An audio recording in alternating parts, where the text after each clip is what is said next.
Now, Fifth, when you continuously call Puff, does that affect your relationships in Hollywood? I don't call him gay. I said. Let me read it, Fifth. Oh my God. Sorry, I can no longer help you guys. Soon you will all be gay and happy. You are all now left under the leadership of Puffy Daddy. Report to the nearest rainbow. Dinner Thieves in theaters January. Oh, that's why he says things. He doesn't even know what he's saying is like fruity. You know what I'm saying? Like, he says something fabulous and he goes, yo. Speaking of, in particular, Netflix docuseries that you've been working on, Diddy Do It. Right. You've been saying for years that you feel you knew Diddy's character. Right. Feel uncomfortable with the way you represent the idea of going to these projects. To come party with me. Yeah. And then that swayed me away from it. Just that. Nigga Puff, he called, we should kick it on phone and shit after the mini. Right. And the nigga, matter of fact, they sent me the girl pictures, like pictures of this girl.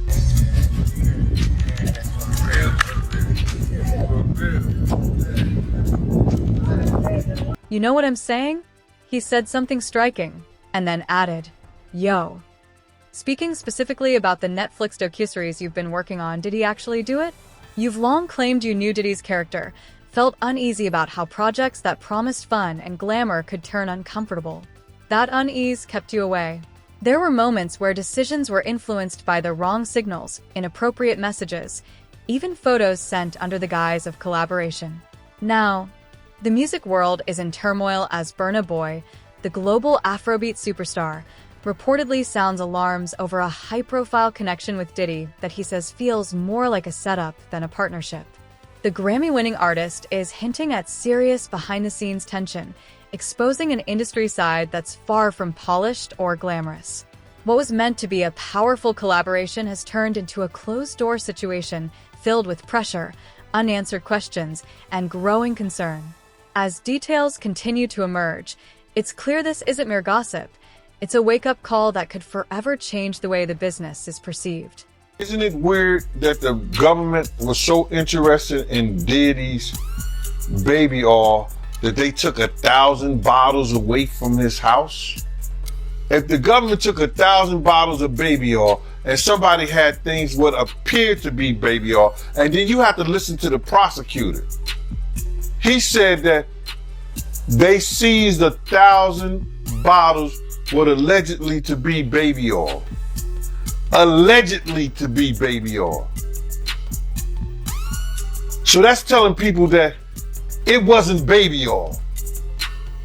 And people think that that was baby oil, they out their mind. I don't believe it was baby oil. Yo, bro, when they went up in there, they knew what they was gonna find.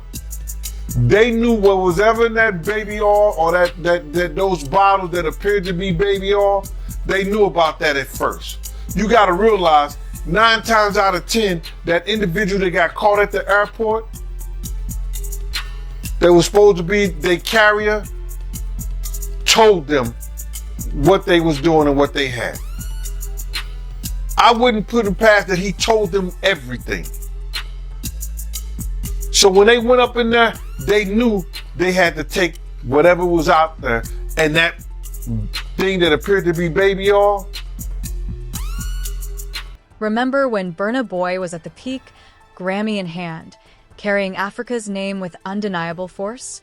He rose from Nigeria's breakout sensation to a global Afrofusion powerhouse in record time, delivering hit after hit that reshaped the sound and shook the music industry. The African giant ignited a movement, and twice as tall cemented his dominance with a historic Grammy win, proving to the world that he had it all: fame, sold-out tours, and elite status. Yet behind the lights, the headlines, and the accolades, the reality isn't as flawless as it seems.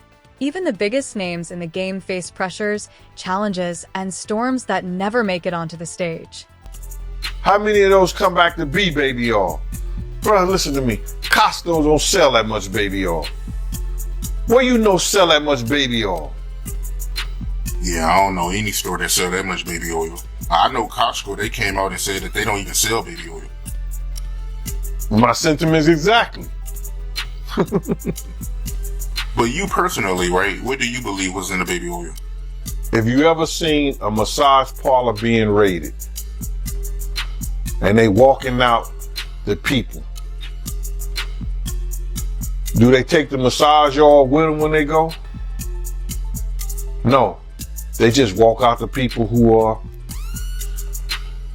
being arrested. If you ever seen a person getting arrested and the people being arrested in those brothel houses, do they take out the stuff in the brothel houses? No, they don't. They take the individuals who are being arrested out the brothel houses. For them to take 1,000 bottles of baby oil, it's like that they did not leave one. They left people there, but they ain't leave not one bottle. Nobody needed no baby oil. So my whole thing about it is that there was something in that other than baby oil. That's why they took all the bottles. And 9 times out of 10, if I would give it a wild guess, it was, and like some of the people told me, it was probably that GHB. What's that? I think it's gamma hydrox. I looked it up, bro. Let me see. See if I can find it. I know this is just showing everything like that, but oh no. Let me. Yo, somebody tap dance or sing or do something, you know what I'm saying, while I'm doing this. Oh, here it go right here. It's gamma hydroxy butyric.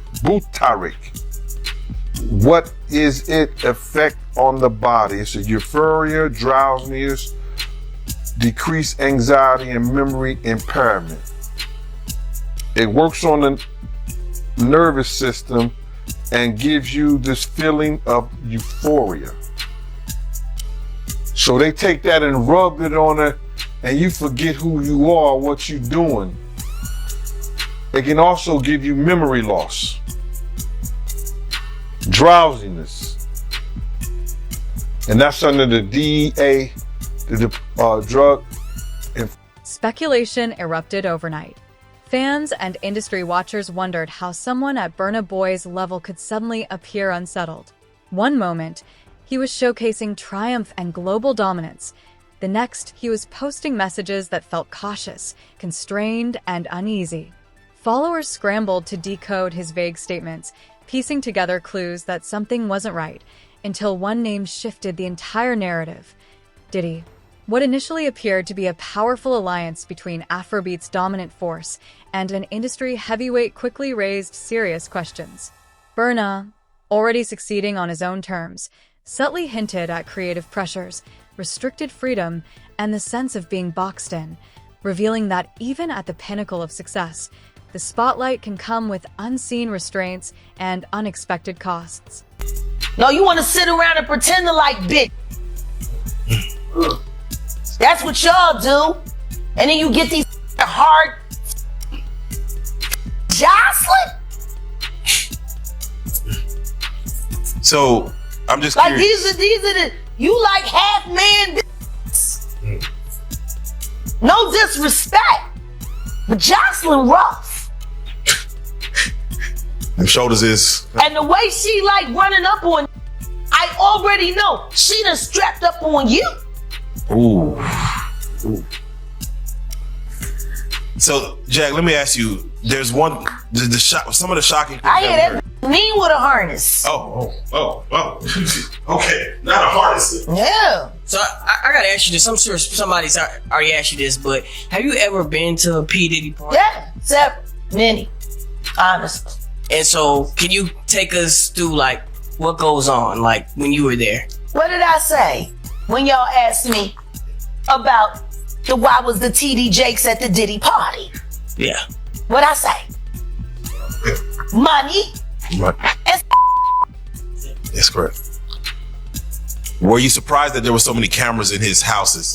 no. That he was recording these? He is the J. Edgar Hoover of hip hop. Okay. Y'all done seen her put on the pyramid wear the skirt. So let me ask you, when you hear that Cassie was told to hire male escorts to come in what they call freak offs now. Yeah. Is that something normal that happens in Hollywood? Yeah. Freak offs. Yeah. Okay. Everybody know that. I've been saying it. Yeah. Yeah. What? How many times I got to think this is wild? So do you feel like people, when they hear pink cocaine, Young Miami has to bring across? Wait, the Tusi. Yeah, the Tusi. That's what they got. I found out. I talked to my drug guy because I wanted to be informed. Because people was calling the Tusi, that's calling it the Tucci. I didn't know which one it was, so I talked to my drug guy, and my drug guy filled me in, and then it made perfect sense. Tusi. Talk to him. Drugs with Jaguar. Let's talk. Drugs education. 101.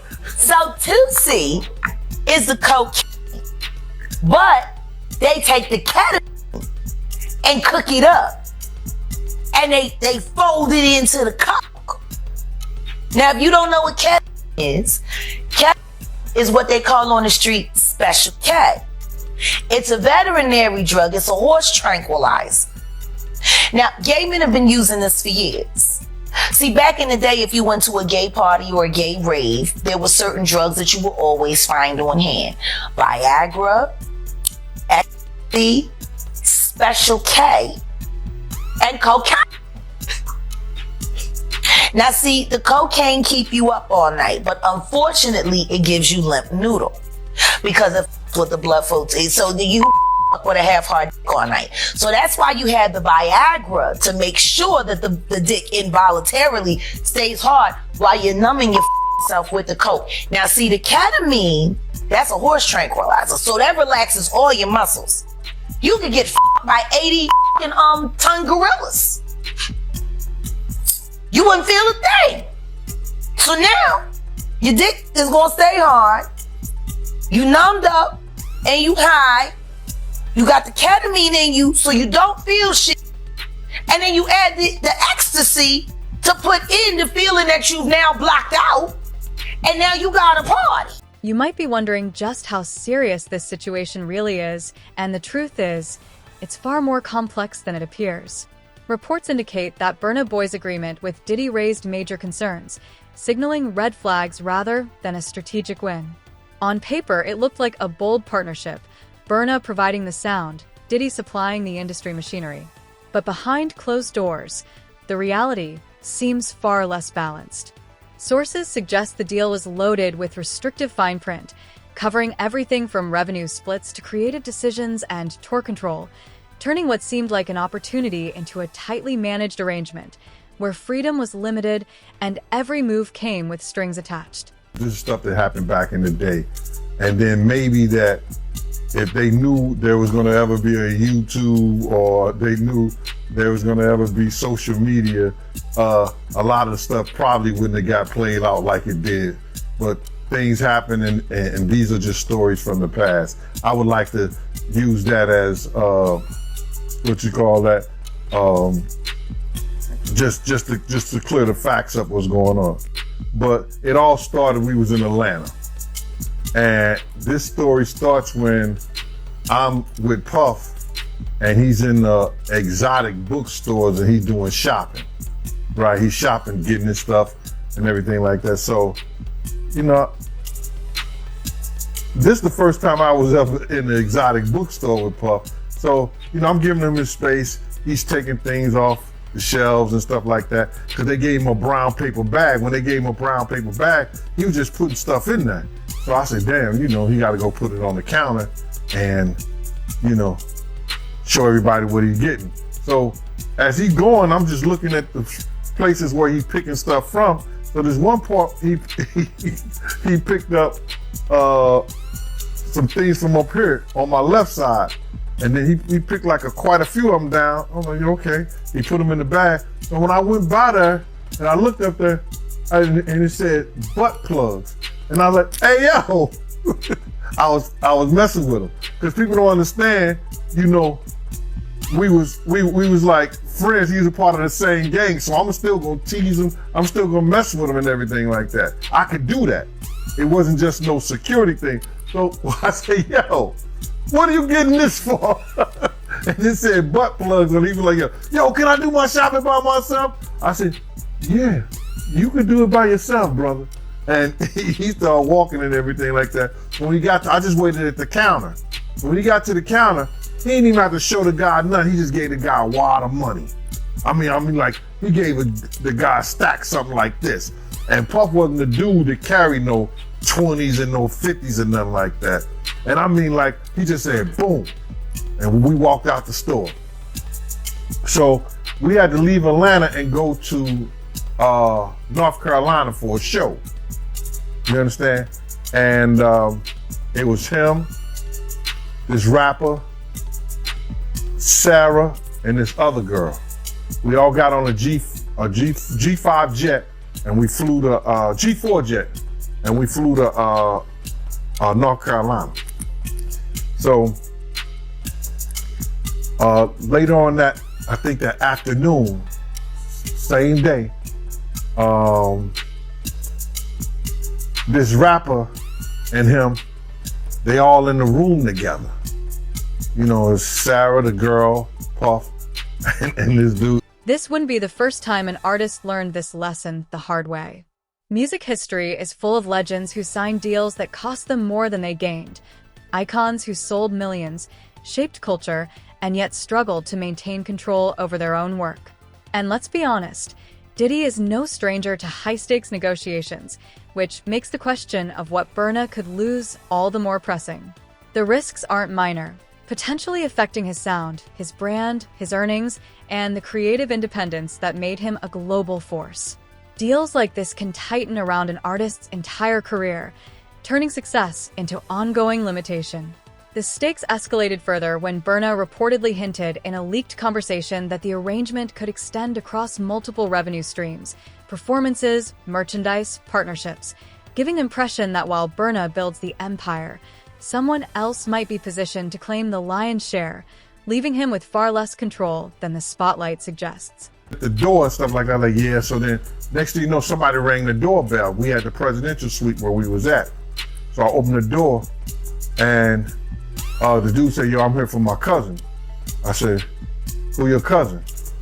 And he said, Ja Rule. I said, well, he busy right now. He said, he busy doing what? I said, he with Puff, they're in the room, they busy, they don't want to be bothered. He said, well, I'm going in there. I said, bro, you ain't going in there, because he told me they don't want nobody to be bothering him. And he was like, yo, I don't care, man, I'm going in there. That bull like that. I said, yo, bro, Jesus Christ had to come down here and take the air out of my body before you get in that room right there. Watch. He tried to bum rush me. I grabbed him and threw him against the piano. When I threw him into the piano, Puff and Ja Rule runs out the room. Puff got his towel, Ja grabbing his towel, but they butt the naked.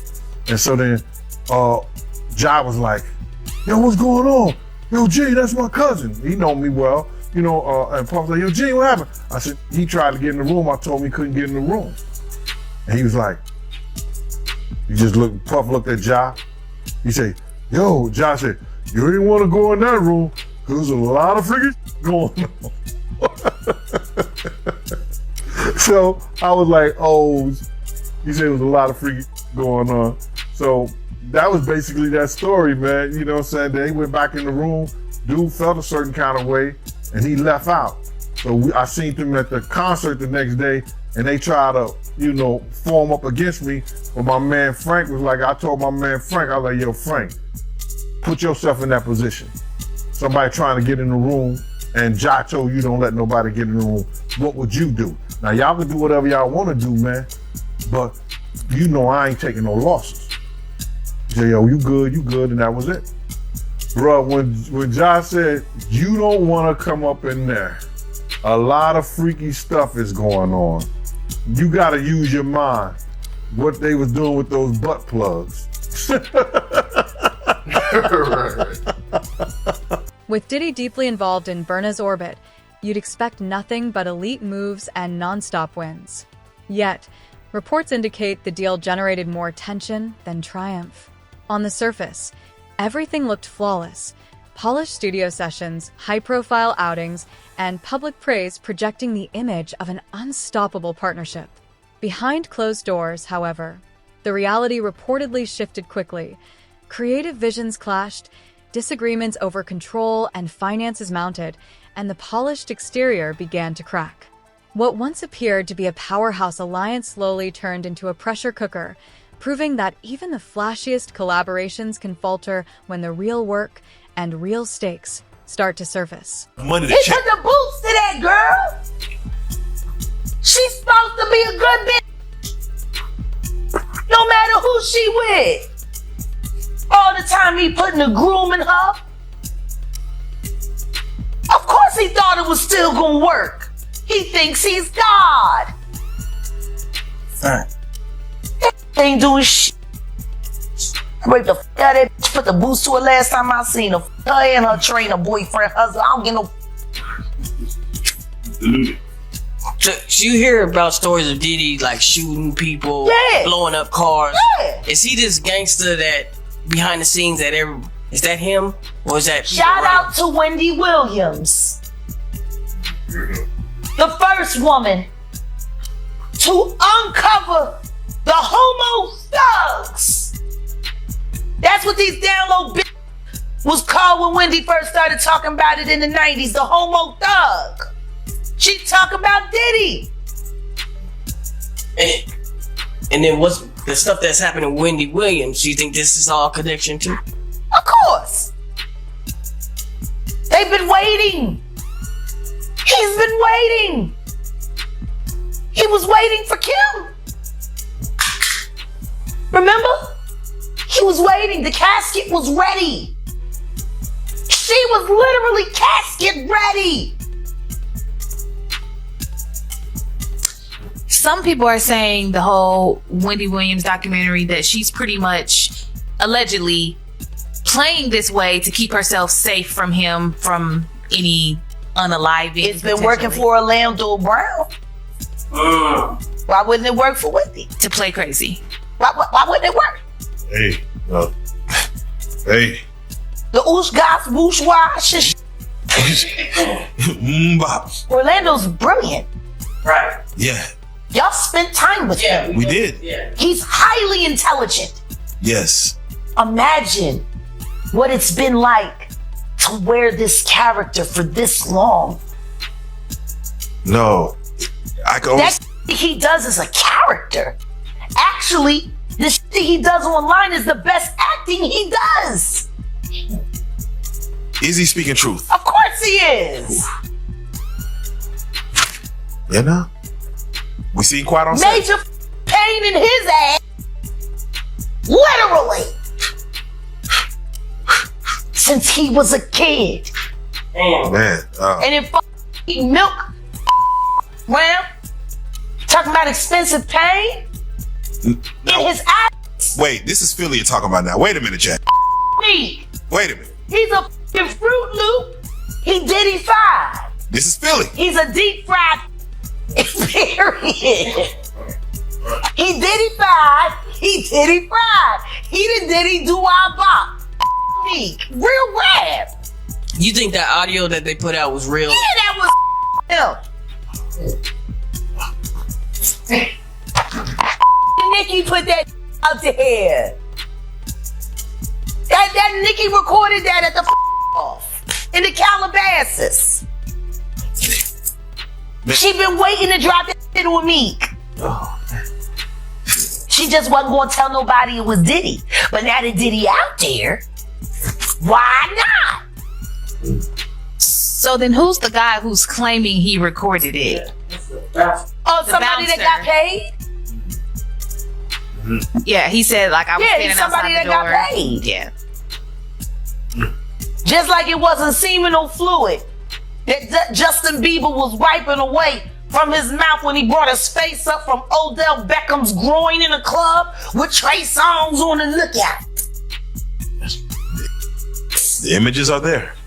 Let's break down the power dynamics.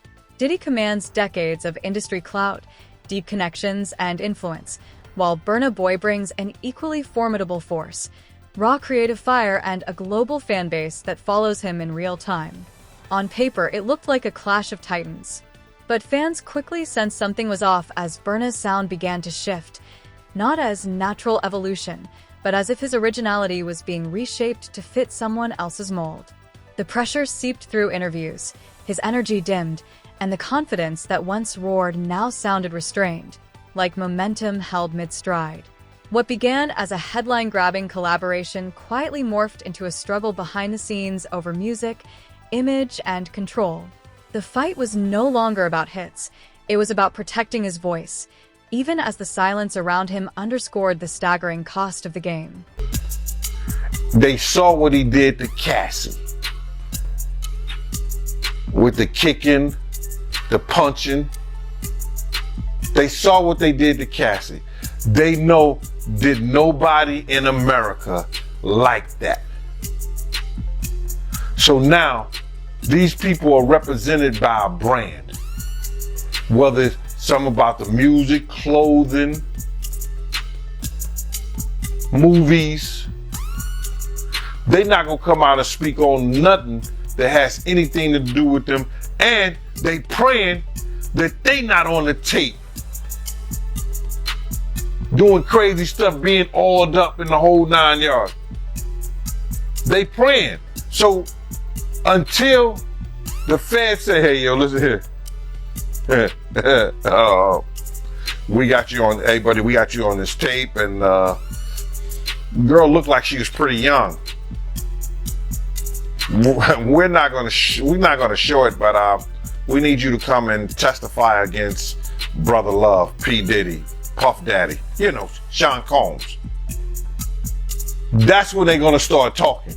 And they're not gonna be talking in his favor. When the feds come to them and show them what they got on tape, because if he had 250 tapes all over, 250 cameras all over the house, somebody got caught stealing a cookie out the cookie jar. It could be your favorite pastor. It could be your favorite politician.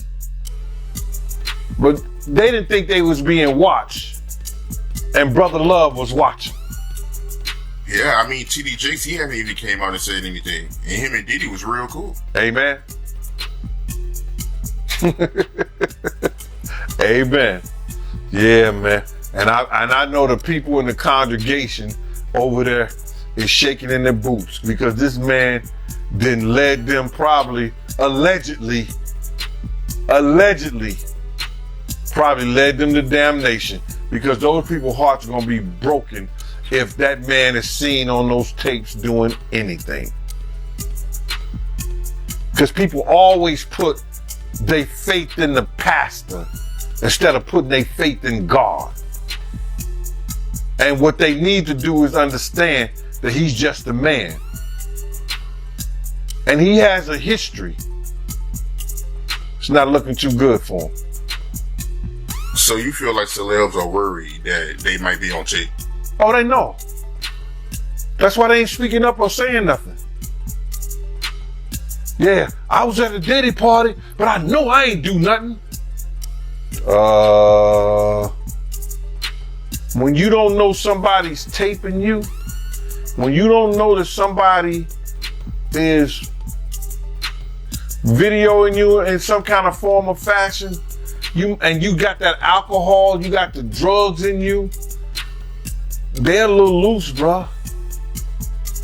They let down all their inhibitions. The music is pumping. He said it himself.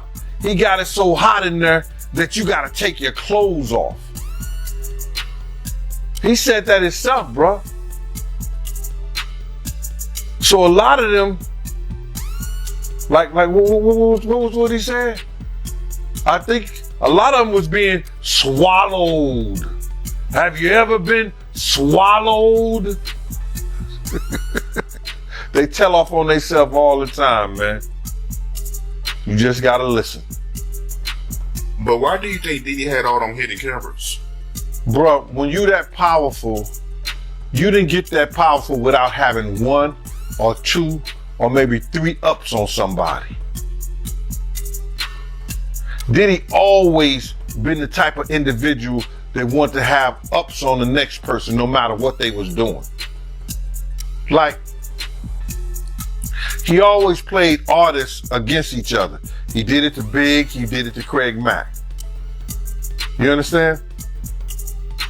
I said before, he did the stuff to Ja Rule, you know what I'm saying? So had the ups on Ja Rule so he could go after Jay-Z. You understand what I'm saying? So he always played those kind of up games on people. So to have those cameras and know what he was doing, it's gonna give him the ups on everybody who came to that party. Even your favorite basketball player. Ain't no Just when it seemed Burna might be cornered, he surged back with unmistakable force, signaling he's far from finished defending his voice and his influence. The opposition, however, shows no intention of backing down. Tension is escalating rapidly, with Burna dropping calculated hints while responses from the other side surface, transforming the situation into a high-stakes standoff that's now unfolding on an entirely serious, formal level.